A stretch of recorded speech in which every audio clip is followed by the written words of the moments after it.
Bom dia, estamos iniciando a parte 6 do nosso curso sobre hidrelétricas.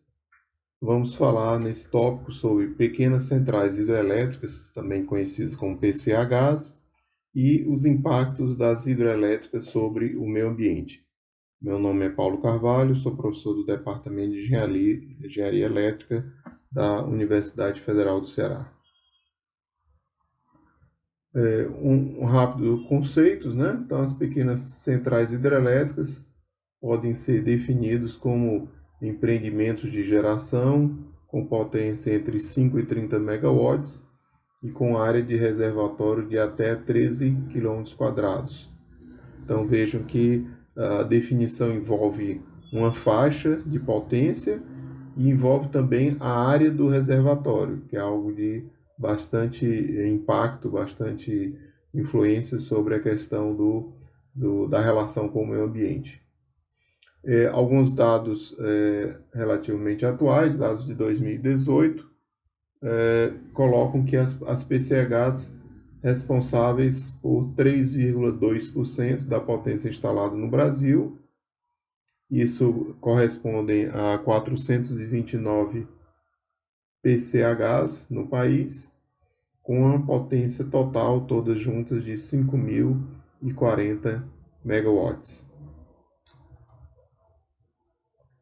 Aqui temos a ilustração aqui da Associação Brasileira de Pequenas Centrais Hidrelétricas, um típico empreendimento classificado como PCH Passo Ferraz, né, com uma potência de 4 megawatts, utiliza 3 turbinas Kaplan, altura da barragem 2,7 metros, área do reservatório, Rio Chapecozinho, Santa Catarina. A gente vai ver que o número significativo das PCS gás estão na região sul e sudeste, logicamente pelas condições favoráveis de rios de pequeno porte. Observe também a altura da barragem muito reduzida comparado com são apenas 2,7 metros, quando comparado com a altura das barragens hidrelétricas de maior porte. E observe também, a figura ilustra bem o pouco impacto ambiental que a PCH tem sobre a região ao redor onde ela é construída. Não veja que praticamente aqui o curso do rio não é alterado pela construção da PCH, o que traz essa grande vantagem do ponto de vista ambiental.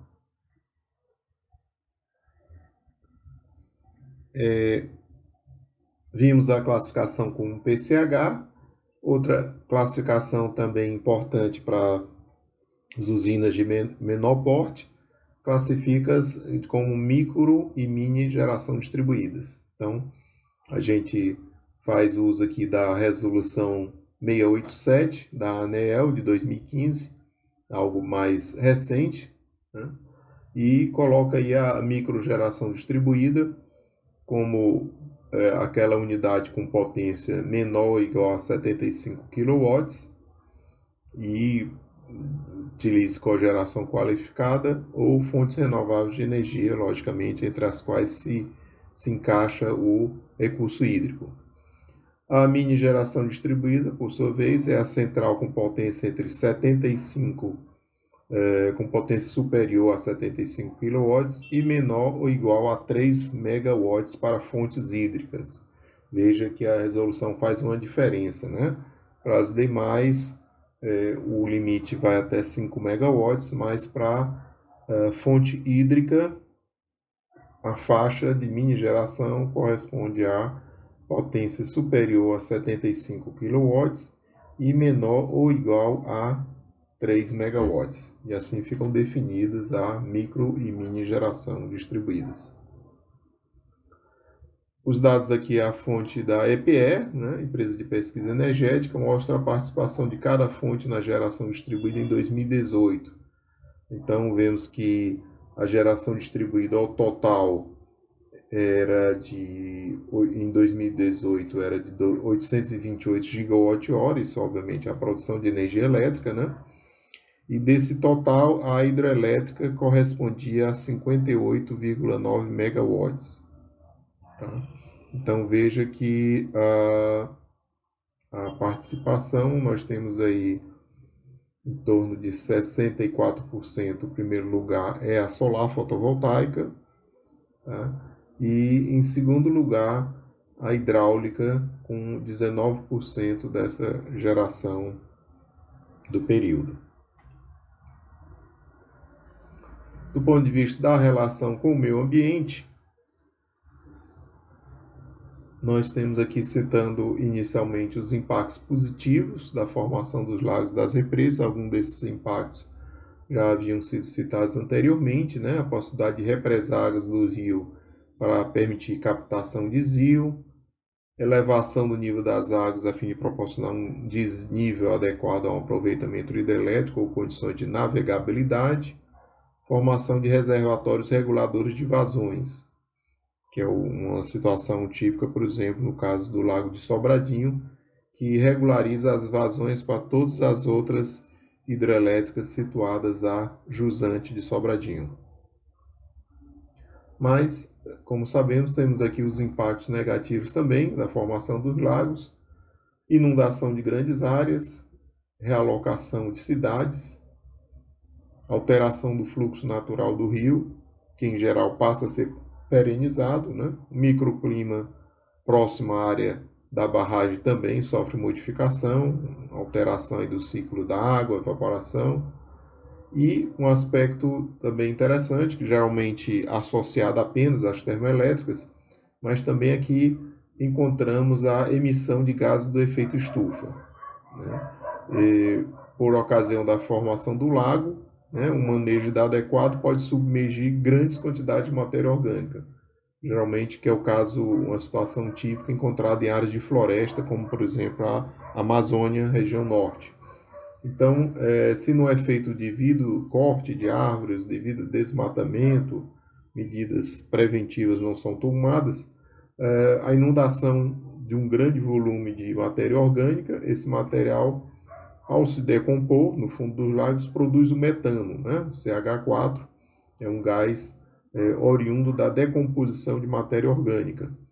E o metano ele tem, segundo os especialistas, a característica de ser 21 vezes mais danoso para a atmosfera do que o CO2.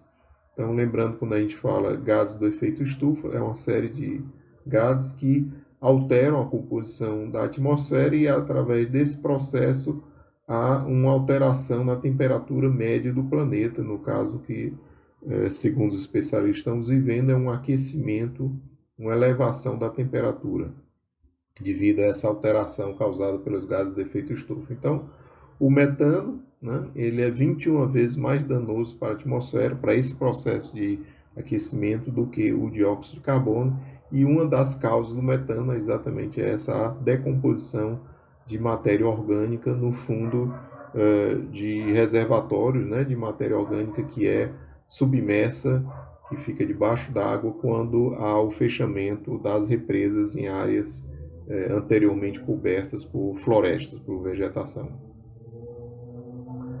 Aqui temos a questão da variação, né? Bastante interessante, o armazenamento de água na bacia de São Francisco, em que observamos aquele aspecto da função das barragens, né? Então veja que no eixo Y nós temos água armazenada, percentual, num período de 2006 a 2016. A fonte é ONS. Então, o histórico de armazenamento de água na bacia do São Francisco. Observe que ela vai fazendo aí um perfil de montanha-russa, um sobe e desce, caracterizando, obviamente, o período de alta é o primeiro semestre do ano, o período chuvoso, e o segundo semestre do ano é o período de seca, então tem essa queda no volume armazenado.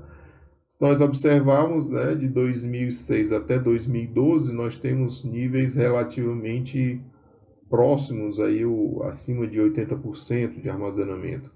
E observando a partir de 2012, né, o gráfico para em 2016, de 12 a 16, uma queda acentuada ao ponto de, aqui no último período de 2016, nós temos aqui menos de 10% do volume acumulado, né?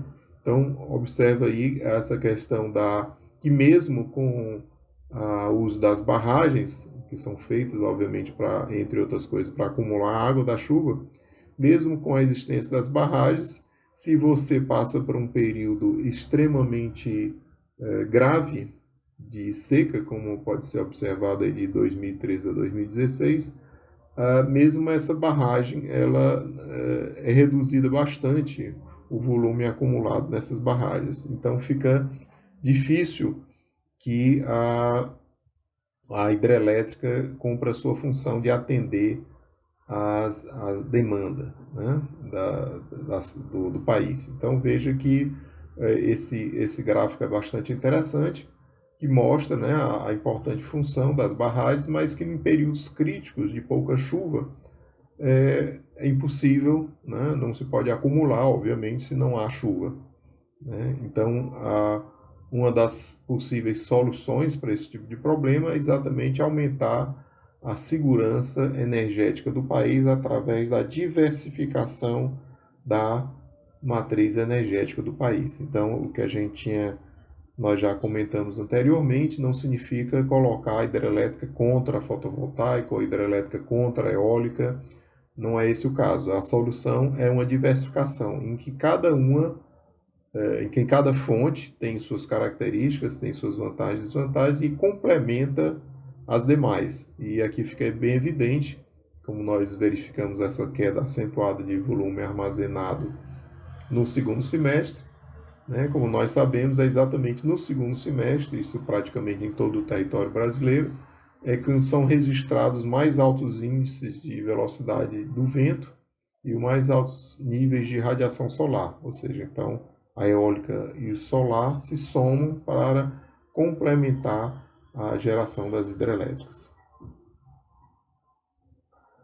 Sobre a questão, ainda sobre o tópico da barragens, área de reservatório e o seu impacto, é importante a gente ter uma noção, né, da relação entre a área do reservatório e a potência firme das hidrelétricas brasileiras. Então, eu faço uso aqui de uma figura bastante interessante do trabalho aqui Souza et al. 2008, está citado no final nas referências, em que ele faz uma análise, né, sobre essa questão dos impactos, e ele vem com essa figura interessante, é a distribuição da área de reservatórios por unidade de potência a partir das hidrelétricas, das plantas hidrelétricas do Brasil. Então vejam aí no eixo vertical o número de hidrelétricas e no eixo X a relação entre área de reservatório e potência firme. A área do reservatório, quilômetros quadrados, e potência firme, megawatts.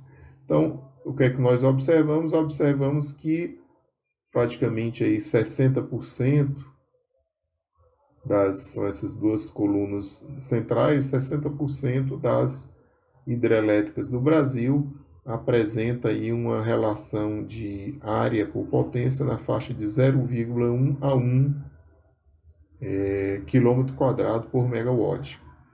Tá? Então, o que leva aí essa média colocada aqui em destaque, a média no Brasil em torno de 0,8 quilômetros quadrados por megawatt. Então, é importante a gente ter a noção, né? Veja que no eixo X você tem uma faixa muito menor de 0,01 km quadrados por megawatt, mas aí são um número menor do que 5, né? E temos a faixa ali maior que 10 km quadrados por megawatt, também menor que 5. Então veja que a maior parte das plantas, obviamente estudadas, né, nesse artigo, elas estão na faixa entre 0,1 e 1 km quadrado por megawatt. Vamos aqui centrar um caso, o caso da hidrelétrica de Balbina, no rio Uatumã, nas proximidades de Manaus. Esse caso é citado na literatura como um dos casos mais graves. E a ideia é abordar exatamente para conhecer esse caso, para que evitar que erros futuros, né, futuramente se repitam erros como esse, né? Então, segundo os especialistas, a obra é considerada um desastre de todos os pontos de vista, né, técnico, financeiro, social e ecológico. Dados de projeto inicial, era projetada uma capacidade, uma potência de 250 megawatts com 5 geradores de 50. A vazão necessária para o funcionamento à plena capacidade seria então de 267 metros cúbicos por segundo, o que para 5 turbinas equivale a uma vazão de 1.335 metros cúbicos por segundo. No entanto, cálculos baseados, iniciais, baseados na área da bacia, nos índices, já indicavam uma vazão real bem abaixo disso. Dizia uma vazão de em torno de 660 metros cúbicos por segundo. E com base nessa vazão média real, a potência real já cairia para 109,4 megawatts. Então, já vem aí um grave erro inicial, que é a diferença entre o projeto e as condições reais, de regime de chuva da região. Então, já uma queda de 250 megawatts para 109 megawatts, que já faz com que, considerando a média das hidrelétricas no Brasil, já faz com que elas considerem uma hidrelétrica pequena. Apesar dessa potência reduzida, como na maior parte da Amazônia o relevo é bastante plano, a área inundada de floresta para a construção de Balbina foi de 2.360 km², com apenas 2% da área inundada desmatada antes do fechamento da barragem. Então, veja que aquele problema já citado, da importância de haver o desmatamento, a retirada de madeira, muita madeira, inclusive com alto valor comercial. Infelizmente, no caso de Balbina, não foi atento a isso, devido a pressões políticas para que a obra fosse inaugurada rapidamente, e apenas 2% da área inundada foi desmatada, antes do fechamento. Só para a gente ter uma comparação, vamos comparar com outras usinas, inclusive na região norte, A área de Tucuruí foi 2.430 km², com uma potência de 8.000 megawatts. Então veja que Balbina e Tucuruí tiveram praticamente aí as áreas inundadas muito próximas, e no entanto o que a gente vê, como foi citado, Balbina entregando 109 megawatts e Tucuruí entregando 8.000 megawatts, um nível muitas vezes superior de potência. Como consequência dessas medidas equivocadas, o tempo de residência da água é maior do que a média. O tempo de residência é o tempo que a água permanece parada. Então, a água entra na barragem, vindo do rio, daqui que ela deixa a barragem, esse é o chamado tempo de residência. Então, a água fica, devido ao grande número de árvores, de ilhas, a água ela demora muito tempo a deixar a barragem, tá certo? E essa interação com toda essa matéria em decomposição causa um aumento na acidez da água, que eleva os custos de manutenção, corrosão das turbinas. A literatura especializada coloca que, no caso de Balbina, todo o material das turbinas precisou ser trocado por ligas extremamente resistentes à corrosão, que elevou bastante, ainda mais, o custo da obra.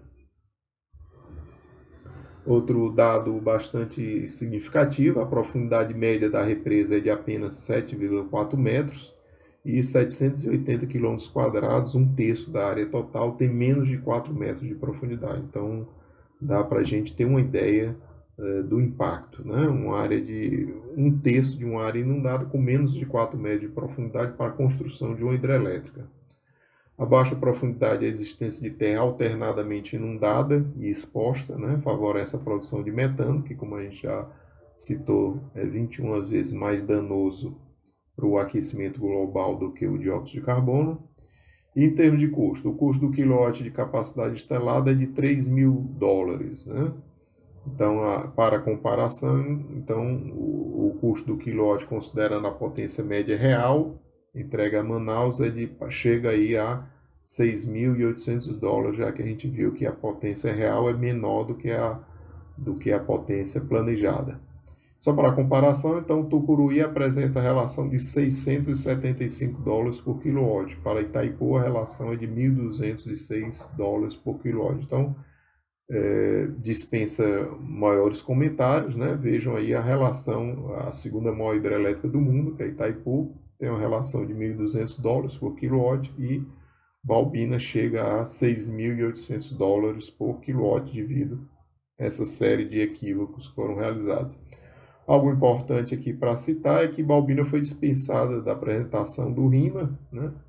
Tornado obrigatório em janeiro de 86 para grandes projetos, porque estava em construção antes daquela data. Então, quando Balbina foi iniciada a construção, não havia ainda o RIMA. Quando o RIMA foi estabelecido, foi dispensado o RIMA porque já estava em construção, o que explica em boa parte toda essa série de grandes erros que foram cometidos em Balbina. Aqui algumas imagens, né? Fonte UECO, uma organização não governamental que trabalha nas questões da Amazônia.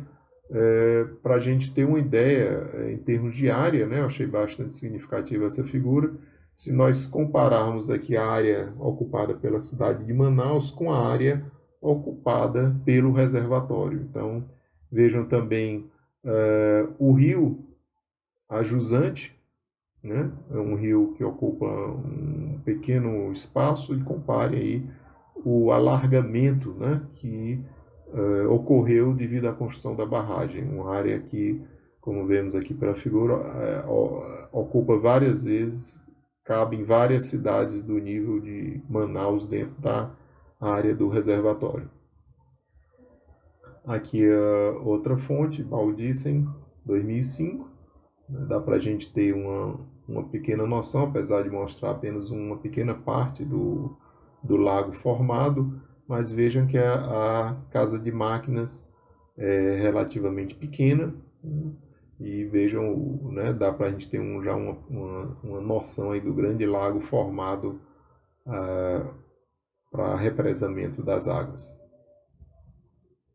Aqui outra fonte, Amazônia Real, né, mostra aí o que característica dessas áreas da região norte, chamado cemitério de árvores, né, cemitério de florestas, de exatamente como foi citado, o fato de não ter ocorrido o desmatamento antes do fechamento da represa, e toda essa matéria orgânica da composição altera o pH da água e é responsável pela emissão de metano, agravando o problema do aquecimento global.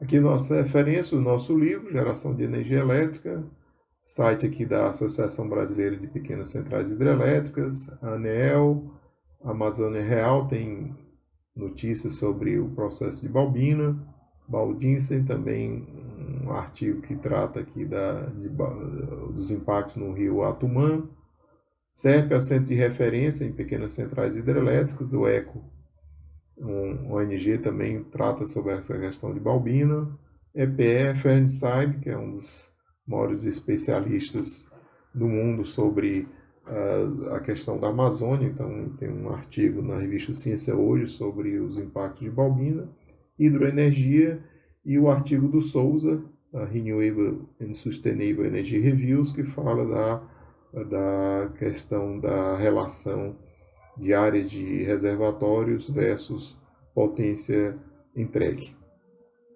Com isso encerramos. Muito obrigado. Até o próximo encontro.